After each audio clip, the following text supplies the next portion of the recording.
Ashama harka fuunee akka mooltan kabajamtoota daawwattoota keenya kan daawwatan kun Finfinnee Integrated Broadcastidha. Finfinnee Integrated Broadcastira qophii ayyaana bara haaraa subiifachuudhaan as magaalaa Finfinnee keessa sochooniitan namoota adda addaa asubsiisuu fi kan qophoofneeti jiru. Amma xumuraatti namoonni bara haaraa irrattan maal nuun jedhu maal qabataniiti kan isaan bara ittaanuuf qophaa'aa jiru akkasumas barri darbe kun maal fakkaata maaltu keessa dabaree akkamittan isaan darban kan jedhu kan dubbisnu ta'a jechuudha.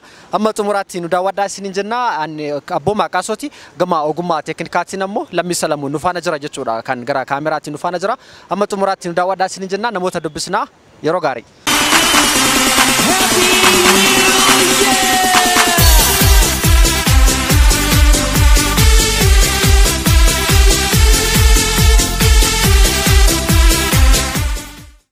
Maqaan koo Waaqaan Bollukkuun jedhama. Tolasaa Tasfaayee jedhama. Tolasaa Tasfaayee. Maqaan kiyya obbo Ibraahiim jedhama. Baay'uu Walda Yesuus. Ani maqaan koo Mangistuu Caaliin jedhama. Ani Daawit Taayyeen jedhama. Maqaan koo Shibbiruu Magarsaan jedhama. Shibbiruu Magarsaan. Kiyoo. Maartaa Tasfaan jedhama. Maartaa Tasfaan. Kam jirtu?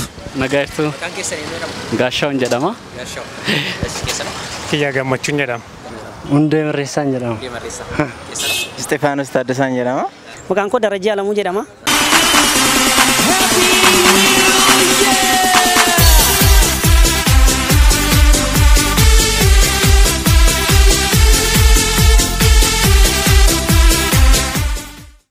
Mee bari darbe akkam ture? Bara darbe akkamiin dabarsite ati? Yaa akkuma beekamu barri darbe haala garaagaraatiin haala dhukkubaa minaamin haala siyaasaatiin isa ta'u rakkoon ulfaataa tureera daddarbeera. Kana keessa dabarree immoo waaqa bacaqii kannaa kana gara booqa biraatti nu dabarseen galateeffachuu nan barbaada. Gamuma kanaanis maatii koo bakka isaan jiranitti illee baga geessan jechuun hin barbaada. Bareeda. Bara darbe kana maalirra dabarsite? Bara darbe kana haaluma beekamu barataan ture. Barnootarran ture. Haalli garaagaraa jiraachuu danda'a. Qayyabannaaf illee mijatu ture.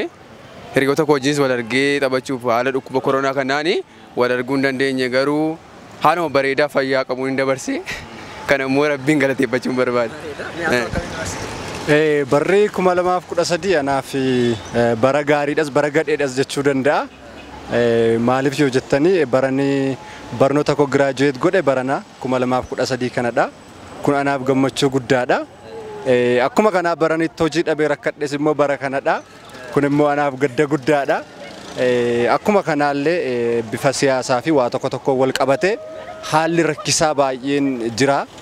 Wantoonni kun hundumti isaa na gaddisiisu yerootti namoonni baay'een rakkina gurguddaa keessa haala nageenyaan dhukkubaan diinagdeetiin illee haalli qaala'insaa illee jiraate yerootti uummanni baay'ee rakkachaa jirudha. Isaan uummata keessaanis isa tokko gatii ta'ee fi gama kanaatiin gaarii mitiin jedha.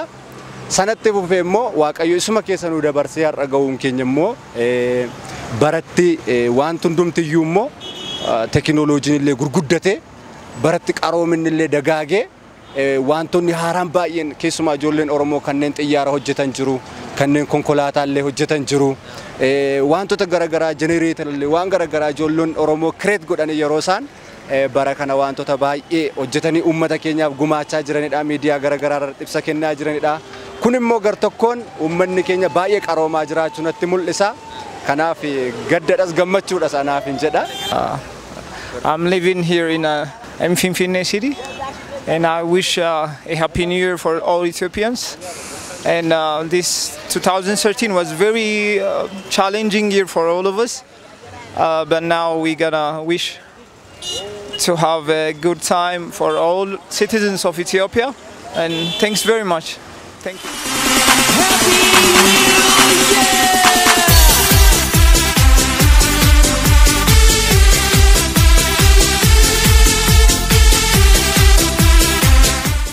Barri kuma nama sadii rakkoo baay'ee jira. Yaa rakkoo sana keessa dabarree immoo amma as keenyerra barri 2014 immoo waggaa gaarii bara haaraa kan ta'u na waan. Akkam ture hanqeewu? Egaa barri darbe kun qormaata baay'eetiin kan darbe'a. Koronaan illee jira. Haalli siyaasa keenyas xiqqoo bu'aa baay'ee keessa dabarre. Barri kun immoo biyya keenyaafis Firootan koofis bara gaarii akka ta'u nawaa keessumaa maatii koo godina Horroo Guduruu Wallaggaa Naabaa Guddootti argaman barsiisaa Mirreessaa Jootee fi aadde Bayyanuu Fiqaaduu Alamaayyoof fi obboloota koo hunda baga bara haaraa 2014 siin ga'een jedha.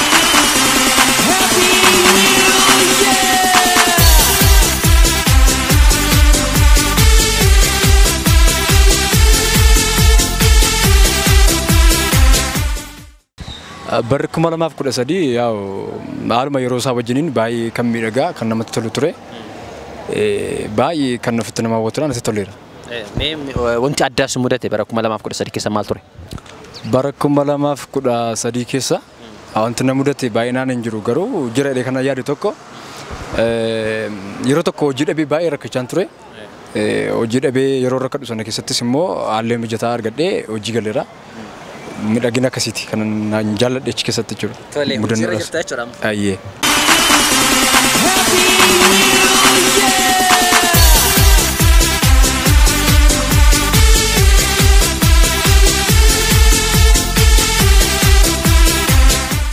Maartaan atoo bara 2013 siif maal ture akkamiin dabarsite ati? Barichi bara 2013 baay'ee namatti tola baay'ee gaariidha. Achi keessa immoo yaa kan na mudate Yuunivarsiitii yeroo jalqabaatiif 12 fixee yuunivarsiitii Miizanteeppi nagee achitti kufee dhufee addanatti jalqabee jechuudha mudannoo kana jira. Yuunivarsiitii sana adda kuttee dhuftee asitti hojii biraa eegalte moo barumsa irra jirta amma? Asitti barumsumaan jalqabeera amma eegaleera jechuudha. Qormaata kanas mudate jechuudha? Kanan na mudate. Amma si barataa jirta? Mee akkamiin tan itti fufuu barbaadda? Amma yuunivarsiitii asitti eegalte kana yookiin barumsa asii eegalte kana? Yaa barumsa kana haala gaariin qayyabadhee maal jedhee itti fufuun barbaada.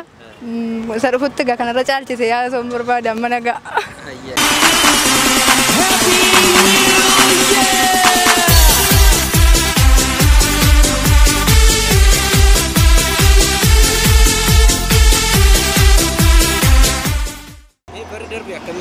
Barri ture baay'ee bareedaadhas baay'ee ulfaataas ture haa ta'u garuu haala hundumaan iyyuu keessa dabarree as geenyarra. Barri darbe egaa waan beekamu hundumtuu atis ni beektaa hundumtuu ni beeka. Haalli qaala'insi jireenyaas ni jira. Haala hojii dhabiinsas ni jiraata. Kana hundumaa garuu dabarsinee hojii dhabiinsarraa gara hojii argachuutti haala qaala gabainsa gabaamuu dandeenye yeroo kana geenyerraa bara kanatti immoo dhufnerraa isa kana garuu haala gaariidhaan akka dabarsinu jedhee akka inni darbu akkasuma akka itti seenu jennee abdii guddaa qabna. Mudataa yeroo barumsa mee akkam ture barri darbe barumsaa wajjin barumsa illee adda kuttanii sababa koronaatiif waa baay'ee darbe mee maal fakkaata nu daawwachisi? Egaa akka hundumti keenya beeknu haalli darbe baay'ee ulfaataadha keessumaa karaa siyaasaa karaa dinagdee karaa hawaasummaa baay'ee haalli ulfaataa ture. Egaa ana barataa ta'ee baay'ee natti ulfaateera barri 2013 kuni baay'ee ulfaataadha. Keessumaa karaa nageenya haala siyaasaadhaan gaafa laallu gaafa jireenya maatii kootii ilaalu gaafa haala gara biyyaa ilaalu baay'ee gaafa mana barumsaa teenye gaafa haala garaagaraa dhageenyu baay'ee ulfaataa ture. Garuu akkuma isaa Waaqayyo nu gargaaree keessa darbineera.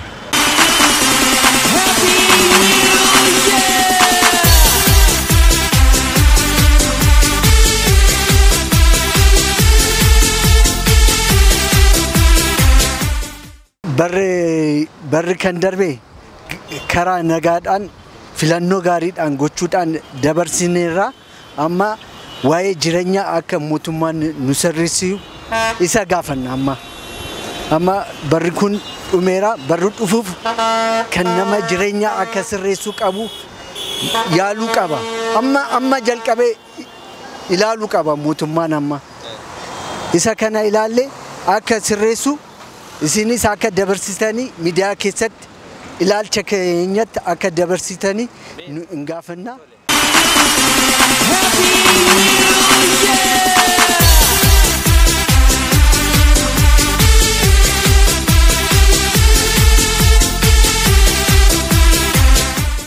Daawwattoota keenya Darajaa Alamuudhaa jechuudha bara haaraa kanattan bagatti isin ga'e nuun jechuudhaaf as TV5tiin dubbisnee jira. Akkuma isin daawwataa jirtan jechuudha Darajaa Alamuudhaa biqiltoota gosa gurguruudhaan kan beekamu.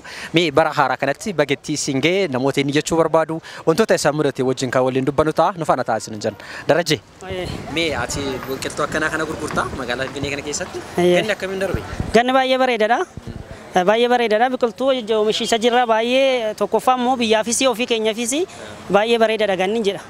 Mee akkamitti gurgurte mee gurgurte bara darbe garuu xinnoo bara darbe barana xinnoo wuddii mooti baay'ee wuddiidha barana amma birrii 15 ka'ee amma garuu amma biqiltuun garaagarummaa qaba.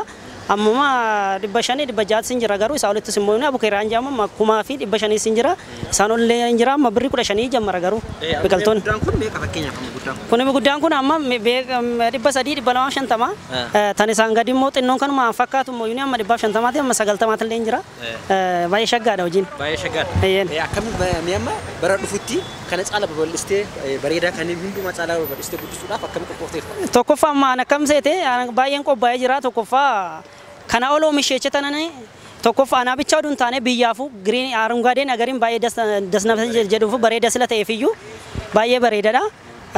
Finfinneen hundillee Oromiyaan illee taana bakka hunda waan jirullee akkasiin arungaadee taatee giriin akkasiin taatuun barbaada kana ol oomisheechaadha. Baay'ee bareedaadha anas keessa ooluun kootu baay'ee dasna jecha natti tola baay'ee natti tola. Bara darbe fakkeenyaaf namoonni waa adda addaa mudannoo adda addaa qaba. Waan karoorsan caalatti atoo waan haaraa karoorsite qabdan akkam karoorsteerta?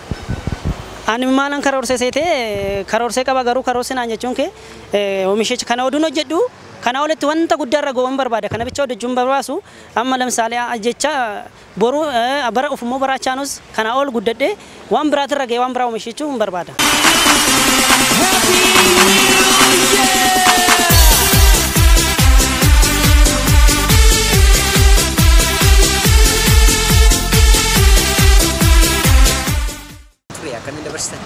Bara darbe haala gaariidhaan dabarsine wantoota karoorfannellee amma tokko fiixanuu bahe hanqates hin jira.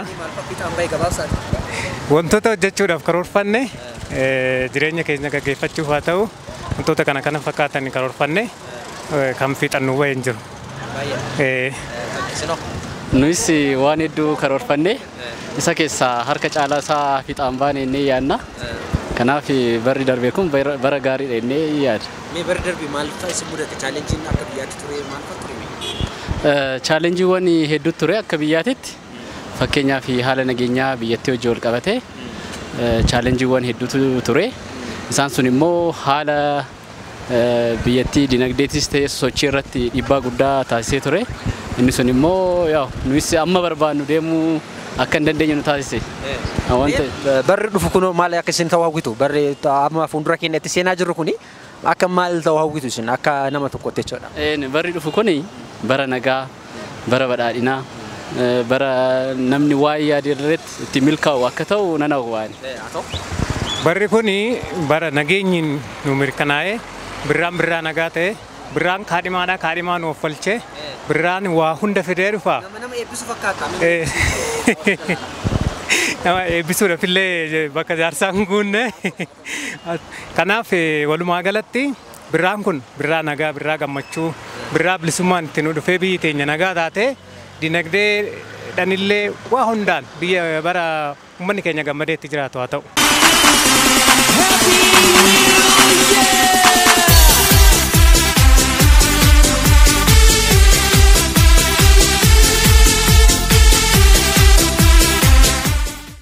Barri 2013 ariifidha waan jiru.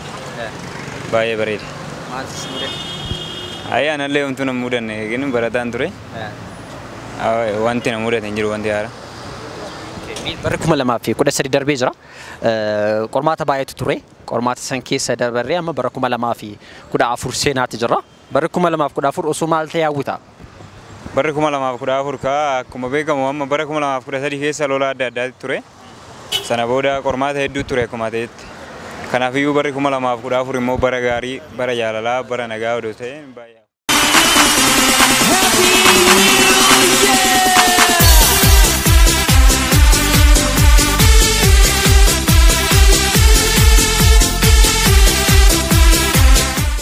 Namoonni bakka garaa garaa jiranii haala jiruuf jireenya keessatti namni mudannoon hin argatin hin jiru.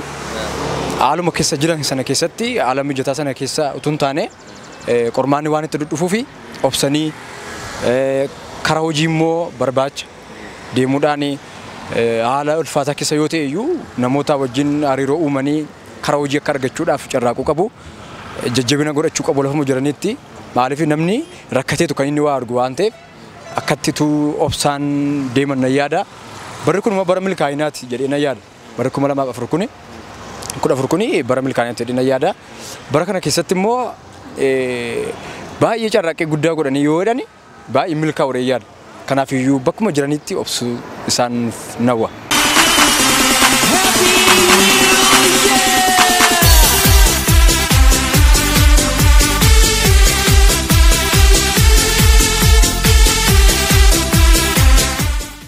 Amma bara haaraa kanatti osoo jijjiirame wanti ati jettu maal turame fakkeenyaaf wantoota amma kaaste kana qaala'insi jireenyaa wantoonni adda addaa darbee jira.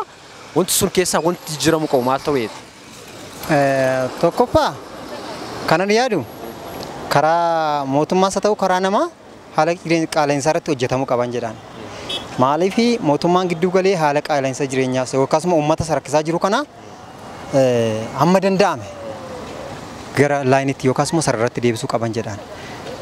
Uummatis kanaan utuu hin jeeqamin yookaas haalota kanaan utuu hin macamin kaayyoo isaa hundumaa hordofee yookaas kaayyoo isaa bira gahu yookaas galma gahuudhaaf waan hundumaa chaalenjii danda'ee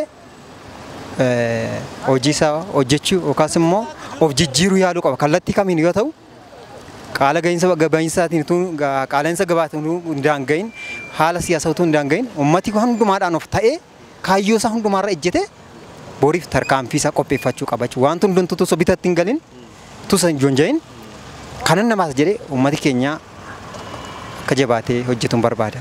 Mee atoo akka barataatti fakkeenyaaf barattoonni yeroo barumsaatti deebanii waa adda addaa kareeffatu haala kitaaba adda addaa bitachuu wantoota adda addaa ta'an kan of qopheessanii sammuu isaanii jechuudha. Osoo amma wantoota amma isin kaastan kanaan hin miidhamne mee wantoota akkasii san irratti haa ta'u abbaa dhuunfaa keetiitti of jijjiiruudhaaf maal karoorfattee jirta bara dhufu kanatti jechuudha. Egaa yoo Waaqayyo jedhe bara dhufutti waan baay'een karoorfadhee jira. Garuu karoorri inni kan kootii waan godhuun qabu dirqama karaa mootummaa wanta nuyi mijachuu qabudha baay'eensa. Keessumaa karaa siyaasaa haala amma jiru kun yoon sirriitu ta'e barataa irratti baay'ee dhiibbaa qaba. Amma gaafan achi taa'anii irra caalaa kana dhiphadhu wayii maatii kootiiti. Maatiin koo attam ta'u maatiin haala maalii keessa jiru waan jedhu wayii isaaniiti kana dhiphadhan. Karaa siyaasaa yoon sirriitu ta'e indirectly nurrattidha kan dhiibbaa qabu barataa irratti jechuudha. Kanaaf mootummaan haala jiru kana haala keessuma haala siyaasaa kana amma sirreessinetti barataa irratti baay'ee dhiibbaa qaba. Sammuu nagaan barachuu fi baay'ee ulfaata.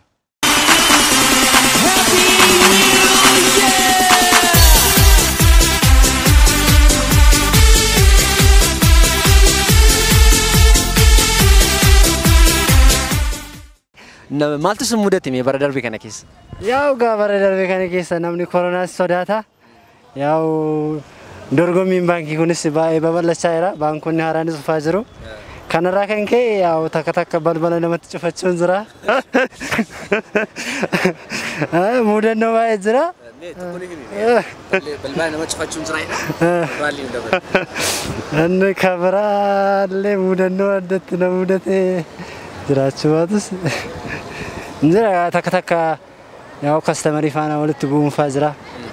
Yaa'u baay'ina birrii barbaadan sana minaamin yoo gilaashii fi baatte sitti mufatu waan akkasii jira. Yaa'u waanuma inni jedhe yeroo baay'ee waliin baana yaa'u akkaawuntii bansiisuu gizee baanu gara Abisiiniyaatiinis gara Oromiyaatiin bakka iddoo baay'eetti wal agarra warri akkaawuntii bansiisanii. Yaa'u uummanni baay'ee maalitti goona qabna mana jiru. Qaala'insa mana kana sinaasaa'u bakka waan baay'ee haasa'u buukii baay'ee qabna keessan hin goonu malee mana jiru. Gani kanarraa uummanni keenya akka taganazzawanan barbaadu. Yaa'u baankiin yoo baay'ate gaariidha. Yaa'u isunumaaf ta'a baankitti qusadhaati borus deebistanii isinumatu baafatan jira. Baankitti qusachuun baay'ee gaarii aan jedhaan.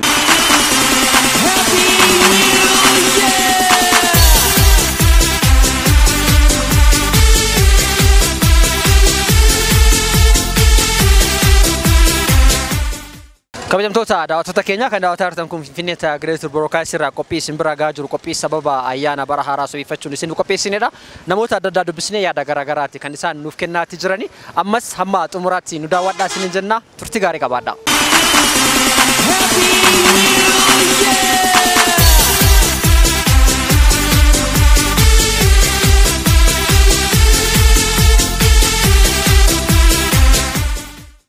Baratti yaadi garaa keenyaallee bakka nu ga'u hawwa uummata kiyyaafis baratti nagaadhaan bahee hojjetatee nagaadhaan galu hawwiin koo kanadha.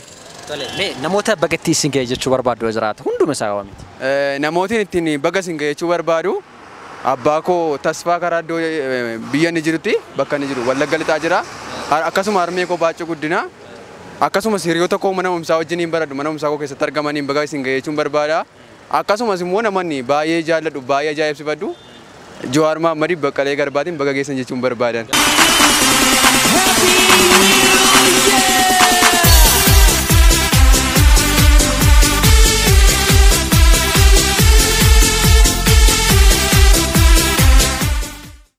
Haadha koo Yashii Abbabaa jedhamti. Jireenyaan cakiidha cakii jedhama. Kan isin jirtu. Garuu ammallee anuma bira jirtillee isin bakka isinitti jiraatu garuu cakii jedhama. Baga waliin si gahaa dhokoo hin jedhaani. Ammallee naa jiraadhu hin jedhaan. Achumaan immoo ayyaana kana bira deemtee dabarsitu ishee. Ayyaana kana garuu anillee deemu amma na bira jirti hin deemtu hin jedhaani. Isin immoo nan deemetti wal lolaa jirra gana akka goonu hin beekne garuu naraaramna. Onuma fisiin naraaramna. Adunatti tole maayyuuni xinnoo isin bira dhaqee dabarsee dasneedha garuu. Amma garuu wal lolaa jirra naraaramna akka itti araaramnu hin beekne. Achumaan immoo yuuni taansanii haadha manaa kootiin baga waliin sigee baraaratiin akka baga waliin sigee daa'imma kootiin illee haadha manaa koo maqaan Abaz Mokonnin jedhamtaati manaa koo mucaan koo Naatinaa'el Darajjee jedhama lammaffaan mucayyoodha Efraata Darajjee jedhamti baga waliin sigee jedha sadaffaan immoo obbolaawwan koo obboleewwan koo baga waliin sigee jedha hundarra immoo yuuni hunda biyyaatiin baga waliin sigee ayyaana gaarii ummata Oromootiin ayyaana gaarii siin jechaati jira. Galatoom ulfaadha. Nagaan naa tura.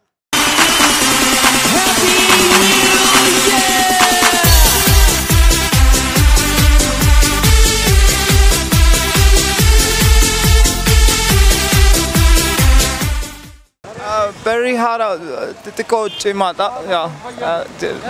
Waan tokko tokko baay'ee gaarii miti. Garuu amma funduratti maybe it will be good and we wish to have a good time for all Ethiopians and for all the world. I want to say to all Ethiopian citizenship to have a happy new year and especially for our government.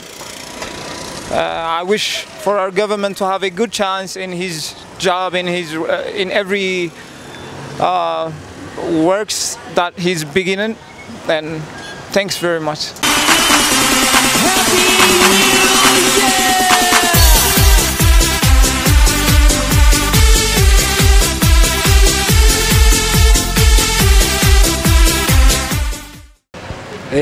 Ani sanarratti dabalee kanan jechuu barbaadu akka mudannootti waan bara kana keessa himadhu ani computer science-tiin eebbifame yeroo jammaraaf sababa koronaaf waggaa 5 graduate godhe computer science waggaa 4 xumurama ture waggaa 5 yeroo jalqabaaf annamattiin eebbifamedha waan ta'eef akka mudannootti qabadha namoota ani bagattiin singa'e jechuu barbaadu abbaa koo obbo Lukkuu Hayilee kan jedhamu akkasumas haadha koo Tola Shiirphaa akkasumas immoo obboloota koo Taarikuu Lukkuu Dirribee Lukkuu Masqalee Lukkuu kan jedhamaniin bagattiin singa'e jechuun barbaada akkasumas hiriyaa koo Lammii Tasfaayee Taamiraat Dassaalee akkasumas Galaa Tashaalee fi ijoollota hiriyoota koo hunduma maqaa dha'ee fixuu gatiin dandeenye baga geessaniin jedha akkasumas hayyoota Oromoo warra mana hidhaa keessa jiraniin illee baga geessanii jechuun barbaada itti fufee kana maqaan dhoofne obboleessa koo Cimdii Lukkuu kan jedhamu yeroo ammaa kana mana hidhaa keessa kan jiru tarii carraa miidiyaa kanaatiin illee na argee baga geessee koo dhaga'uu dhabuu danda'a maatiin koo akka biraan naagaan dhaammachuu barbaada baga geesse achuma keessatti sittaa tolu jechuun barbaada gaafa waaqayyo sii kemmoo 2014 keessa immoo wal agarra kan jedhu abdii guddaan qaba ummata Oromoo hordoftoota amantaa kiristaanaa fi ummata biyya keenya afaan keenya dubbatan hundumaan baga geessanii baga booqaa birraatti ceetan jechuun barbaada. Ulfaadha.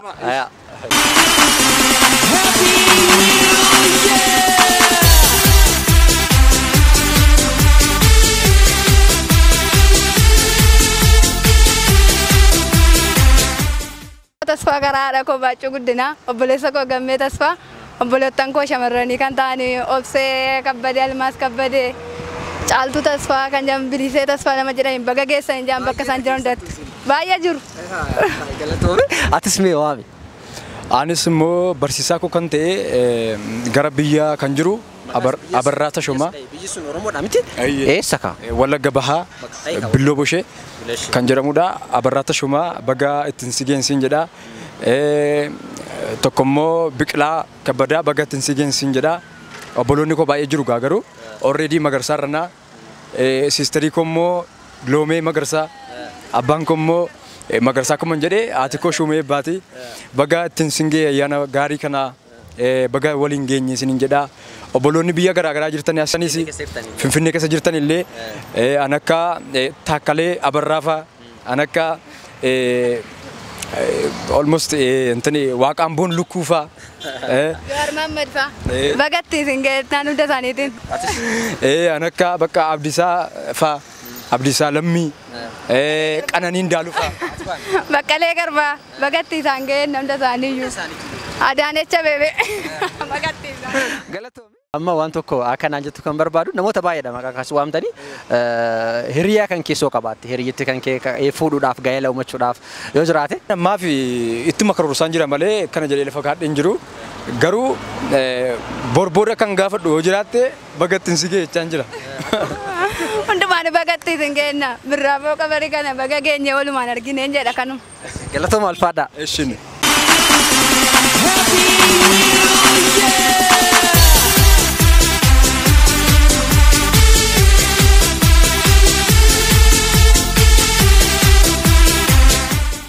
Baga siniin ga'e kan jechuu barbaadu uummata Oromoo hundaan baga siniin ga'een jedha.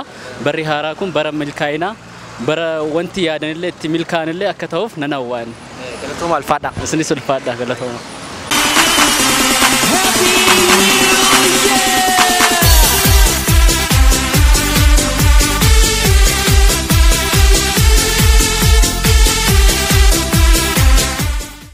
Tokkoffaa irratti uummata Oromoo guutummaadhaan baga bara haaraa 2014 nagaan darbitanii jedha.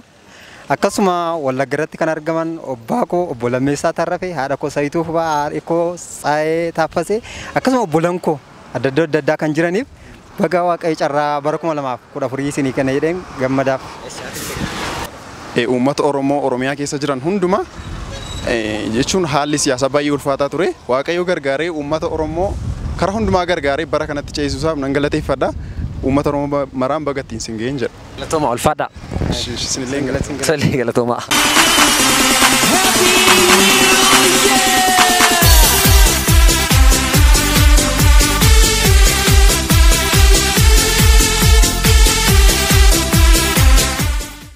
Egaa kabajamtoota daawwattoota keenyaa kan daawwataa turtan hanga ammaatti jechuudha magaalaa Finfinnee keessa naanna'uudhaan namoota garaagaraa yaada adda addaatti dubbisnee kan isin bira gaatu ture qophii bara haaraa saweeffanneetti hanga ammaatti waan nu daawwataa turtaniif galata guddaa qabdu ana abboo maqaasuun ture gama ogummaa teeknikaatiin Lammii Salamuun nu faana tureetti jira jechuudha. Qophiileen FIB afaan itti fufu ayyaanni bara haaraa kan nagaa isiniif haa ta'u barri itti afootti deemaa jiru kun jechuudha barri 2014 kan jaalalaa kan gammachuu kan milkii kan waa yaadan hundi keessan itti argattan isiniif haa ta'u qophiileen FIB afaan ammoo itti fufu hamma xumuraatti daawwadhaa isiniin jedha ana wajjin gargar baanee jira yeroo gaarii.